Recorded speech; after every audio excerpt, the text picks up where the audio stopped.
ಇವತ್ತು ಕುಸ್ಮಾಸ್ Brahmin ಕಿಚನ್ನಲ್ಲಿ north Karnataka style ಇದೊಂದು ಚಟ್ನಿ. ಇದೊಂದು ಮಲ್ಟಿಪರ್ಪಸ್ ಚಟ್ನಿ ಅಂತ ಹೇಳಿದ್ರೆ ಸುಳ್ಳಲ್ಲ. ಚಿಕ್ಕ ಮಕ್ಕಳಿಂದ ದೊಡ್ಡವ್ರಿಗೆ ಎಲ್ರಿಗೂ ಇಷ್ಟ ಆಗುವಂಥ chutney. Krishna, how is chutney? ಸಕ್ಕತ್ತಾಗಿದೆ. Are you enjoying it? Yes. ಯಾವ ವೆಜಿಟೇಬಲ್ ಕೃಷ್ಣ? ಗೊತ್ತಿಲ್ಲ. ಗೋರಿಕಾಯಿ. ಗೋರಿಕಾಯಿ. ಗೋಡಿ ಅಲ್ಲ, ಗೋರಿ. ಗೋರಿಕಾಯಿ. ಹರೇ ಶ್ರೀನಿವಾಸತ್ತೆ. ಹರೇ ಶ್ರೀನಿವಾಸಮ್ಮ. ಏನ್ ಮಾಡ್ತಿದ್ದೀರಾ?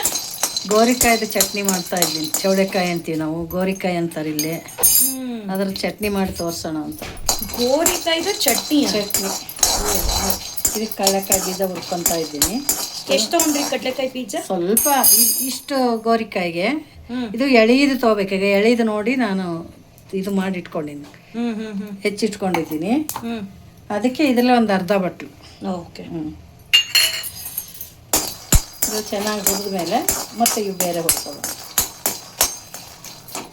ಎಣ್ಣೆ ಹಾಕ್ಕೊಳ್ಳೋಣ. Tea spoon. ಒಂದು 5 ತೊಗೊಂಡಿರ್ತೀನಿ ಇಷ್ಟಕ್ಕೆ.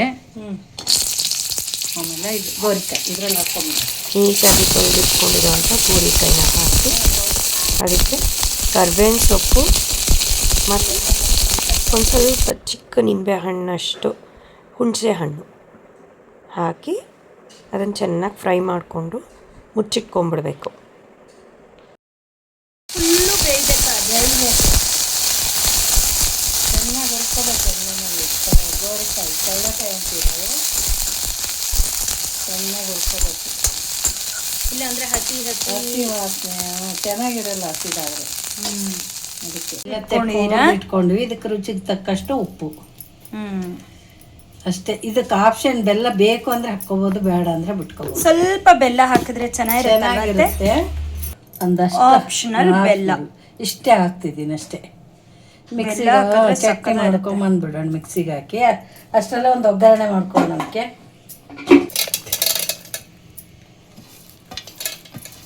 ಎಲ್ಲ ಮಿಕ್ಸರ್ ಜಾರ್ ಒಳಗಡೆ ಹೋಗ್ತಾ ಇದೆ. ಸ್ವಲ್ಪ ನೀರು,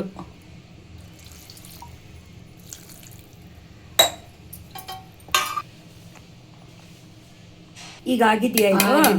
ಒಂದು ಒಗ್ಗರಣೆ ಮಾಡ್ಕೊಂಡ್ಬಿಡೋಣ. ಸೊ ಈ ಟೆಕ್ಸ್ಚರ್ ಒಂಥರ ತರ್ತರಿಯಾಗೇ ಇರಬೇಕು ಮತ್ತೆ ಗಟ್ಟಿ ಇರಬೇಕು ಈ ಚಟ್ನಿ. ಸ್ವಲ್ಪ ನಿಮ್ ಚಪಾತಿ, ರೊಟ್ಟಿ, ಅನ್ನ ಎಲ್ಲದಕ್ಕೂ ಯೂಸ್ ಆಗುತ್ತೆ. ಮಲ್ಟಿಪರ್ಪಸ್. ಸೂಪರ್. ಒಂದು ಸ್ಪೂನಷ್ಟು ಹಾಕ್ಕೊಂಡಿದ್ದೀನಿ ಎಣ್ಣೆ. ಏನಕ್ಕಂದರೆ ಇದಕ್ಕೆ ಹಾಕಿದ್ದೀವಲ್ಲ ಮುಂಚೆ, ಅದಕ್ಕೆ. ಮಾಮೂಲಿ ಒಗ್ಗರಣೆನೆ. ಸಾಸಿವೆ,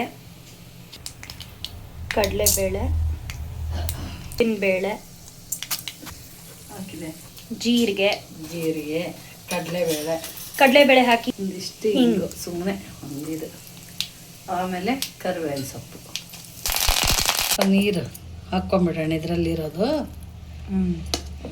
ಹಾಕ್ಕೊಂಬಿಡೋಣ. ಬಿಸಿ ಬಿಸಿ ಒಗ್ಗರಣೆ. ವಾವ್, ಎಷ್ಟು ಚೆನ್ನಾಗಿದೆ ಒಗ್ಗರಣೆ ಜೊತೆ ಆ ಹಿಂಗಿನ ಪರಿಮಳ. ಸಖತ್ ಅಡುಗೆ ಮನೆ ತುಂಬ ತುಂಬ್ಕೊಂಡ್ಬಿಟ್ಟಿದೆ. ಗೋರಿಕಾಯಿ ಚಟ್ನಿ ರೆಡಿ.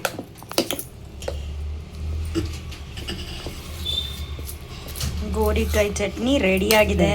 ಚೌಳಿಕಾಯಿನೂ ಅನ್ಬೋದು, ಗೋರಿಕಾಯಿನೂ ಅನ್ಬೋದು. ಚೌಳಿಕಾಯಿ ಚಟ್ನಿ ನಮ್ಮ ಕಡೆಗೆ ಚೌಳಿಕಾಯಿ ಅಂತೀವಿ. ಇದೆಲ್ಲ ಕರ್ನಾಟಕ ಸ್ಪೆಷಲ್ ಅಲ್ಲ? ಸ್ಪೆಷಲ್ ಚಟ್ನಿ ಅಂದರೆ ಕರ್ನಾಟಕ ಸ್ಪೆಷಲ್. ಈ ಕಡೆ ಚಟ್ನಿಗಳು ಮಾಡೋದು ಕಡಿಮೆ ಮಾಡೋದು. ಇಲ್ಲಿ ತೆಂಗಿನಕಾಯಿ ಚಟ್ನಿ ಜಾಸ್ತಿ ಮಾಡೋದು. ಹೌದು, ಕಡಲೆಬೇಳೆ ಚಟ್ನಿ, ಪೀನಟ್ ಚಟ್ನಿ, ಮತ್ತೆ ತರಕಾರಿ ಚಟ್ನಿ ಮಾಡೋದು ಕಡಿಮೆ. ಅತ್ತೆ ನೆಕ್ಸ್ಟ್ ನೀವು ಸೊಪ್ಪಿಂದು ಚಟ್ನಿ ಮಾಡ್ತೀರಲ್ಲ? ಸೊಪ್ಪಿನ ಚಟ್ನಿ ಚೆನ್ನಾಗಿ ಸಕ್ಕತ್ತಾಗಿರತ್ತೆ. ಮಾಡೋಣ. ಎಲ್ರು ಇದನ್ನ ಮಾಡ್ಕೊಳ್ಳಿ. ಇದು ಚಟ್ನಿ, ಈ ಚಟ್ನಿ ಯಾವ್ದ್ಯಾವ್ದಕ್ಕಾಗತ್ತೆ? ಚಪಾತಿ, ರೊಟ್ಟಿ, ಅನ್ನ ಎಲ್ಲದಕ್ಕೂ ಬರುತ್ತೆ.